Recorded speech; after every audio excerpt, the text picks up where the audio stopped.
Hi, ഒരു Nissan ST20 4 cylinder diesel engine dismantle ചെയ്ത് assemble ചെയ്യാണ് നമ്മളിവിടെ ചെയ്യുന്നത്. ഇതിൻ്റെ 1/3 ലാസ്റ്റ് വീഡിയോയിൽ കംപ്ലീറ്റ് ആയിട്ടുണ്ട്. അതിൻ്റെ ബാക്കി നമുക്ക് നോക്കാം. ഈ എഞ്ചിൻ്റെ പെരിഫറൽസ്, ഹെഡ് തുടങ്ങിയവയെല്ലാം ഡിസ്മാൻഡിൽ ചെയ്ത് സെപ്പറേറ്റ് ആയിട്ട് വിത്ത് നെറ്റ്സ് ആൻഡ് ബോൾട്ട് നമ്മൾ മാറ്റി വെച്ചിട്ടുണ്ട്. ലാസ്റ്റ് വീഡിയോയിൽ അതായിരുന്നു ഉണ്ടായിരുന്നത്. ഇനി നമ്മൾ ഇതിൽ വരുന്ന പിസ്റ്റൻസ്, ക്രാങ്ക് ഷാഫ്റ്റെല്ലാം റിമൂവ് ചെയ്യാൻ പോവുകയാണ്. അതിനുവേണ്ടി ഈ എഞ്ചിൻ ഇവിടെ നിന്ന് മാറ്റി പുറത്ത് ഒരു ടയറിലോട്ട് വെക്കാൻ പോകുന്നു. ഒരു മാനുവൽ ഹോയിസ്റ്റ് ക്രെയിനാണ് ഇവിടെ ഈ എൻജിൻ മാറ്റി വയ്ക്കാൻ വേണ്ടി നമ്മൾ യൂസ് ചെയ്യുന്നത്. ഏകദേശം 3 ടണ്ണോളം കപ്പാസിറ്റി ഉള്ള ഒരു ക്രെയിനാണിത്. ക്രെയിനിനുള്ള ഗിയർ മെക്കാനിസമാണ് ഒരാൾക്ക് തന്നെ ഇത്രയും വെയിറ്റുള്ള ഈ എൻജിൻ ഏകദേശം 200 കിലോഗ്രാമോളം വരും. ഇത് പൊക്കിയെടുക്കാനായി ഹെൽപ്പ് ചെയ്യുന്നത്. ഇനി നമുക്ക് ഈ എൻജിൻ ടയറിലോട്ട് കെയർഫുള്ളായിട്ട് ഇറക്കി വയ്ക്കാം. എൻജിൻ്റെ ഒട്ടനവധി ഭാഗങ്ങൾ നിർമ്മിച്ചിരിക്കുന്നത് കാസ്റ്റ് അയൺ കൊണ്ടാണ്. കാസ്റ്റ് അയണിൻ്റെ പ്രത്യേകത ഒരു സഡൻ ഷോക്ക് താങ്ങാനുള്ള കഴിവ് കാസ്റ്റ് അയണില്ല, പെട്ടെന്ന് പൊട്ടിപ്പോവും. സോ വെരി കെയർഫുള്ളായിട്ട് വേണം എൻജിനുള്ളിലെ ഓരോ വർക്കുകളും ചെയ്യാൻ. ഒരിക്കലും ഒരു സ്റ്റീൽ ടൂൾ യൂസ് ചെയ്ത് എൻജിൻ ഹാമറിങ് ഒന്നും ചെയ്യാൻ പാടില്ല. സ്റ്റീൽ ഹാമേഴ്സ് ഒന്നും ഒരിക്കലും യൂസ് ചെയ്യാൻ പാടില്ല. വുഡൻ മാലറ്റോ പ്ലാസ്റ്റിക് മാലറ്റോ മാത്രമേ എൻജിനുള്ളിലെ വർക്കിൽ നമ്മൾ യൂസ് ചെയ്യാവൂ. ഇനി നമുക്ക് ഓയിൽ സമ്പ് റിമൂവ് ചെയ്യാം. ഇവിടെ നേരത്തെ തന്നെ നമ്മളിതിൽ ഓയിൽ റിമൂവ് ചെയ്ത് മാറ്റി വെച്ചിട്ടുണ്ട്. അതൊന്നുകൂടി ചെക്ക് ചെയ്യണം. കാരണം നമ്മളിപ്പോൾ എൻജിന് തല തിരിച്ചാണ് വെച്ചിരിക്കുന്നത്. നമുക്കിവിടെ ക്രാങ്ക് ഷാഫ്റ്റ്, പിസ്റ്റൻ്റെ കണക്ഷൻസ് എല്ലാം കാണാം. നെക്സ്റ്റ് നമുക്ക് റിമൂവ് ചെയ്യാനുള്ളത് ഏറ്റവും മുകളിൽ ഇപ്പോൾ കാണുന്ന ഓയിൽ പമ്പാണ്. അപ്പോൾ ഓയിൽ പമ്പ് ഓയിൽ സമ്പിലോട്ട് ചേർന്ന് നിൽക്കുന്നൊരു ഭാഗമാണ്. അതെടുത്ത് വളരെ കെയർഫുള്ളായി നമുക്ക് മാറ്റി വയ്ക്കാം. ഇതൊരു റോട്ടറി ടൈപ്പ് ഓയിൽ പമ്പാണ്. നെക്സ്റ്റ് നമ്മൾ റിമൂവ് ചെയ്യുന്നത് പിസ്റ്റൻസ് ആണ്. അതിനു വേണ്ടി ലോവർ ബിയറിംഗ് ക്യാപ്സ് റിമൂവ് ചെയ്യണം. അത് ടോർക്ക് റെഞ്ച് വെച്ച് ടൈറ്റ് ചെയ്തിരിക്കുകയാണ്. സോ നമുക്കതിന് നെറ്റ്സും ബോൾസും എടുത്ത് ഓരോ ലോവർ ബിയറിംഗ് ക്യാപ്സ്, അതിൻ്റെ ബിയറിങ്സ് എല്ലായിടത്തും മാറ്റി വെക്കണം. പിന്നെ ഈ എൻജിനിൽ നിന്ന് നമ്മൾ എടുക്കുന്ന ഓരോ പാർട്സും എവിടെ നിന്നാണോ എടുക്കുന്നത് അവിടെ തന്നെ തിരിച്ചു വെക്കണം. അതായത് പിസ്റ്റൺ ആയിക്കോട്ടെ, പിസ്റ്റൺ റിങ്സ് ആയിക്കോട്ടെ, കണക്റ്റിംഗ് റോഡിൽ നിന്ന് വരുന്ന കണക്ഷൻ വരുന്ന lower bearing caps, bearings, lower bearings, upper bearings, ഇതുപോലെ എല്ലാ ഭാഗങ്ങളും കിട്ടിയ അതേ പ്ലേസിൽ തന്നെ തിരിച്ചു വയ്ക്കാനായി നമ്പർ ചെയ്ത് വേണം ഓരോ സ്ഥലങ്ങളിൽ മാറ്റി വയ്ക്കാൻ. ഇനി നമുക്ക് മെയിൻ ബിയറിംഗ് ക്യാപ്സ് റിമൂവ് ചെയ്യാം. നേരത്തെ പറഞ്ഞ പോലെ തന്നെ നമ്പേഴ്സ് നേരത്തെ എഴുതി വെച്ച് അവിടെ വേണം ഇതെല്ലാം സെപ്പറേറ്റ് ചെയ്ത് മാറ്റി വയ്ക്കാൻ. ഓരോ ക്യാപ്സും കെയർഫുള്ളായി എടുത്ത് മാറ്റി വയ്ക്കണം. 2 സൈഡിലും കാണുന്ന ത്രസ്റ്റ് ബിയറിങ്സ്, സെൻട്രലായി മെയിൻ ബിയറിങ്ങും കാണാം. ഇനി നമുക്ക് ക്രാങ്ക് ഷാഫ്റ്റ് മാറ്റി വയ്ക്കാം. ഇനി നമ്മൾ റിമൂവ് ചെയ്യുന്നത് ക്യാം ഷാഫ്റ്റാണ്. ഒരു വുഡൻ മാലറ്റ് യൂസ് ചെയ്ത് വളരെ കെയർഫുള്ളായി തട്ടി വേണം ഇത് പുറത്തെടുക്കാൻ. ക്യാം ഷാഫ്റ്റ് നമുക്ക് സെപ്പറേറ്റ് ആയി തന്നെ മാറ്റി വയ്ക്കാം.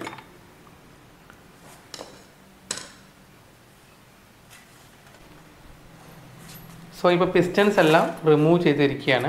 ഇനി ഓരോന്നായി എടുത്ത് സെപ്പറേറ്റ് ആയി നേരത്തെ നമ്പേഴ്സ് എഴുതി വെച്ചിട്ടുണ്ട് അവിടത്തേക്ക് മാറ്റി വയ്ക്കാം.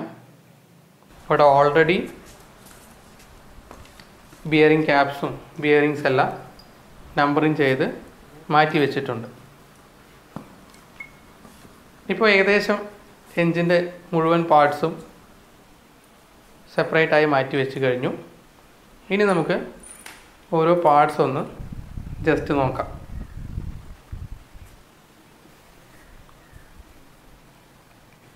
Inlet manifold,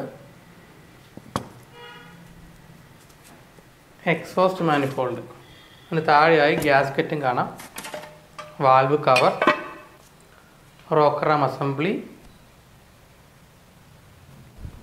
engine head, inlet exhaust holes കാണാം, കമ്പഷൻ ചാമ്പർ, വാൽവുകളുടെ head, heater plugs, injectors. Push rods കാണാം 8 എണ്ണം, feed pump, primer, FIP, high pressure pipes, FIPയുടെ ടൈമിംഗ് ഗിയർ, ടൈമിംഗ് കവറിൻ്റെ ഒരു part, timing cover,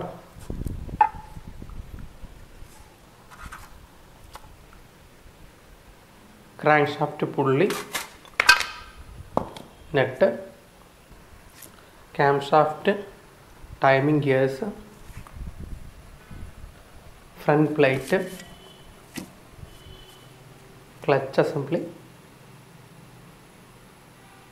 fly wheel, back plate,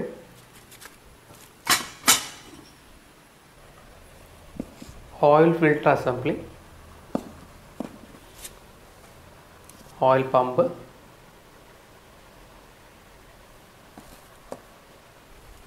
oil sump, starter motor, water pump, in out portions, ഇന്ന് out, ഇതിനുള്ളതാണ് impeller, crank shaft, main journal, connecting rod bearing journals, pistons connect ചെയ്യുന്ന അവിടെയാണ്, cam ഷാഫ്റ്റിലെ gear oil pump work ചെയ്യാൻ വേണ്ടി connect ചെയ്യുന്നത്, cam lobes കാണാം, piston, compression rings, താഴത്തൊരു ഓയിൽ റിങ്ങും മുകളിലൊരു ഓയിൽ റിങ്ങും, gudgeon pin, connecting rod bearing caps, main gearing caps, main bearing, connecting rod upper bearing, connecting rod lower ബിയറിംഗും lower bearing caps,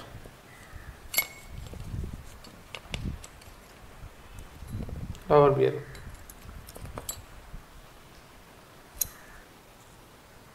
thrust bearings, main ബിയറിങ്ങിൻ്റെ സൈഡിൽ വരുന്ന thrust bearings. 4 cylinder engine ആയതുകൊണ്ട് 4 cylinders കാണാം. അതിന് തൊട്ടടുത്ത് തന്നെ 8 ടാപ്പറ്റ്സ് അഥവാ ലിഫ്റ്റേഴ്സ് തിളങ്ങുന്നത് കാണാം. നമുക്ക് ക്യാം ഷാഫ്റ്റിൻ്റെ ഹോളിലൂടെ നോക്കിയാൽ ഒരെണ്ണം കാണാൻ സാധിക്കും. ടാപ്പറ്റ്സ്. നെക്സ്റ്റ് നമ്മൾ അസംബിൾ ചെയ്യാൻ പോവുകയാണ് ഓരോ പാർട്സ്. അതിന് മുൻപ് എടുത്ത എല്ലാ പാർട്സും കെറോസിൻ യൂസ് ചെയ്ത്, മണ്ണെണ്ണ യൂസ് ചെയ്ത് വളരെ ക്ലീനായിട്ട് വേണം തിരിച്ച് വയ്ക്കാൻ. ഇത് പെട്ടെന്ന് കഴിയുന്നൊരു വർക്കല്ല, ഹവേഴ്സ് എടുത്ത് ചെയ്യേണ്ടതാണ്. നമ്മളിവിടെ വളരെ പെട്ടെന്ന് റിട്ടേൺ ചെയ്ത് വെക്കാൻ വേണ്ടി അത്രയും സമയം സ്പെൻഡ് ചെയ്യുന്നില്ല. സിലിണ്ടേഴ്സ് എല്ലാം വളരെ ക്ലീൻഡ് ആയിരിക്കണം. പിസ്റ്റൻസ് മൂവ് ചെയ്യുന്ന സമയത്ത് ചെറുക്കുണ്ടാവാനൊന്നും പാടില്ല. അതുപോലെ തന്നെ നമ്മൾ പിസ്റ്റൺ ക്ലീൻ ചെയ്യുന്ന സമയത്ത് പിസ്റ്റൺ റിങ്സ് എല്ലാം ഒരു പിസ്റ്റൺ റിങ് എക്സ്പാൻഡർ യൂസ് ചെയ്ത് റിമൂവ് ചെയ്ത് ഗ്രൂവ് എല്ലാം ക്ലീൻ ചെയ്ത് തിരിച്ച് വെച്ച് വേണം എൻജിനുള്ളിലേക്ക് റിട്ടേൺ വയ്ക്കാൻ. എൻജിൻ്റെ അഴിച്ചു വെച്ച ഓരോ പാർട്സും റിട്ടേൺ ചെയ്യുന്നതിന് മുമ്പ് ടെസ്റ്റുകളുണ്ട്, എഫിഷ്യൻസി ഇൻക്രീസ് ചെയ്യാനും കംപ്ലയിൻറ്റ്സ് പരിഹരിക്കാനും ഒക്കെ. പക്ഷേ ഈ വീഡിയോയിൽ നമ്മൾ ഡിസ്മാൻഡ്ലിങ് അസംബ്ലിങ് മാത്രമാണ് ചെയ്യുന്നുള്ളൂ. അസംബ്ലിങ് സ്റ്റാർട്ട് ചെയ്യാണ്. ക്യാം ഷാഫ്റ്റാണ് ഇപ്പോൾ റിട്ടേൺ ചെയ്യുന്നത്. അലോയ് സ്റ്റീൽ ഫോർജ് ചെയ്താണ് ഈ ക്യാം ഷാഫ്റ്റ് നിർമ്മിച്ചിരിക്കുന്നത്. Crank shaft high quality different alloy steels കൊണ്ട് ഫോർജ് ചെയ്തോ കാസ്റ്റ് ചെയ്തോ ക്രാങ്ക് ഷാഫ്റ്റ് നിർമ്മിക്കാം. അതിനുശേഷം നൈട്രൈഡിങ്, കാർബറൈസിങ്, ക്രോം പ്ലേറ്റിംഗ് എല്ലാം ചെയ്യുന്നുണ്ട്. ബിയറിംഗ് ജേർണൽസ് എല്ലാം നന്നായി ഓയിൽ ചെയ്യണം. മെയിൻ ബിയറിംഗ് ക്യാപ്സ് വയ്ക്കുന്നതിന് മുമ്പ് ഓയിൽ ചെയ്യണം. ഓരോ മെയിൻ ബിയറിംഗ് ക്യാപ്സ് വയ്ക്കാം. ത്രസ്റ്റ് ബിയറിംഗ് ഇത് അപ്പർ ത്രസ്റ്റ് ബിയറിംഗ് ആണ്. ചില എൻജിൻസിൽ ഇതുപോലെ ക്രാങ്ക് ഷാഫ്റ്റ് വെച്ചതിന് ശേഷം ത്രസ്റ്റ് ബിയറിങ്സ് താഴത്തോട്ട് ഇറക്കി വിടാവുന്നതാണ്. ചിലതിലത് പറ്റില്ല. അങ്ങനെയാണെങ്കിൽ ആദ്യം ത്രസ്റ്റ് ബിയറിംഗ് വെച്ചതിന് ശേഷം മാത്രമേ ക്രാങ്ക് ഷാഫ്റ്റ് അസംബിൾ ചെയ്യാവൂ. മെയിൻ ബിയറിംഗ് ക്യാപ്സ് ചെറിയൊരു ടൈറ്റിൽ ഇപ്പോൾ അസംബിൾ ചെയ്യാം. പിന്നീട് ടോർക്ക് റെഞ്ച് യൂസ് ചെയ്ത് അതിൻ്റെ സ്പെസിഫിക് ടോർക്കിൽ നമുക്ക് ടൈറ്റ് ചെയ്യാം. ഓരോ ക്യാപ്സും കെയർഫുള്ളായി വേണം തിരിച്ച് വയ്ക്കാൻ. വുഡൻ മാലറ്റോ പ്ലാസ്റ്റിക് മാലറ്റോ യൂസ് ചെയ്യാം. ഇവിടെ ഓരോ വർക്ക് ചെയ്യുമ്പോഴും crank shaft free rotation maintain ചെയ്യുന്നില്ല എന്ന് ചെക്ക് ചെയ്തുകൊണ്ടിരിക്കണം ഓരോ പിസ്റ്റൻസ് അസംബിൾ ചെയ്യുമ്പോഴും. ഇനി നമുക്കൊരു പിസ്റ്റൺ റിംഗ് കംപ്രസർ വെച്ച് റിങ്സ് കംപ്രസ് ചെയ്ത് ഓരോ പിസ്റ്റൻസായി സിലിണ്ടറിനുള്ളിലേക്ക് ഇറക്കി വിടാം. പിസ്റ്റൺ റിങ്സ് പുറത്ത് നിൽക്കും. ഒരു കംപ്രസർ യൂസ് ചെയ്യുന്നതാണ് ഒരു ബെറ്റർ വേ. പിസ്റ്റൺ റിംഗ് കംപ്രസർ ഇതുപോലെ നമുക്ക് യൂസ് ചെയ്യാം. ഇവിടെ ഒരു റാച്ചറ്റ് മെക്കാനിസമാണ് ഇതുപോലെ ടൈറ്റ് ചെയ്യാനായി നമ്മളെ ഹെൽപ്പ് ചെയ്യുന്നത്. റിപ്പയർ മാനുവൽ കാണാം. Connecting rod bearing caps 51 to 56 newton metre ആണെന്ന് നമുക്കിതിൽ കാണാം. ഇത് വർക്ക്ഷോപ്പിൽ പേസ്റ്റ് ചെയ്തിരിക്കുന്ന റിപ്പയർ മാനുവലാണ്. സോ ആ ടൈറ്റിൽ വേണം നമ്മളിവിടെ ഈ രണ്ട് പിസ്റ്റൻസും ടൈറ്റ് ചെയ്യാൻ. ടോർക്ക് റെഞ്ച് യൂസ് ചെയ്ത് ഒരു 53 ന്യൂട്ടൺ മീറ്റർ സെറ്റ് ചെയ്യാം. അത് വെച്ച് ടൈറ്റ് ചെയ്യാം.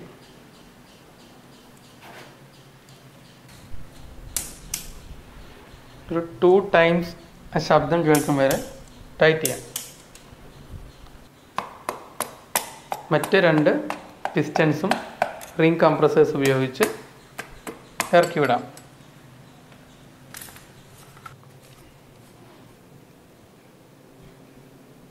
സെയിം ടോർക്കിൽ തന്നെ ടൈറ്റ് ചെയ്യാം. ഇപ്പോൾ 4 പിസ്റ്റൻസും നമ്മൾ സ്പെസിഫിക് ടോർക്കിൽ ടൈറ്റ് ചെയ്ത് കഴിഞ്ഞു. ഇനി നമുക്ക് ഓയിൽ പമ്പ് തിരിച്ചു വയ്ക്കാം.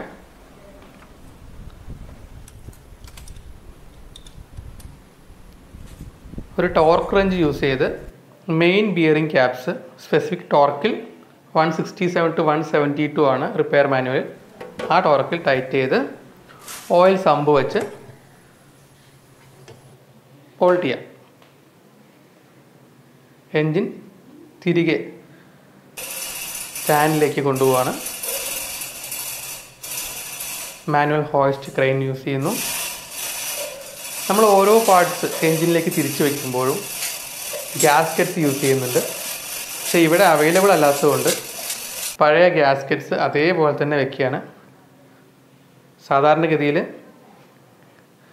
ഈ പാർട്സ് എല്ലാം വെരി ക്ലീൻഡാക്കി ഗ്യാസ്കറ്റ് പഴയത് നല്ലതാണെങ്കിൽ അതോ അല്ലെങ്കിൽ പുതിയൊരു ഗ്യാസ്കറ്റ് യൂസ് ചെയ്ത് വേണം തിരിച്ചു വയ്ക്കാൻ. ഇനി നമുക്ക് ടൈമിംഗ് എല്ലാം സെറ്റ് ചെയ്ത് ബാക്കി പാർട്സ് അസംബിൾ ചെയ്യാനുണ്ട്. അത് നെക്സ്റ്റ് വീഡിയോയിൽ കാണാം. Thanks for watching. Have A nice day.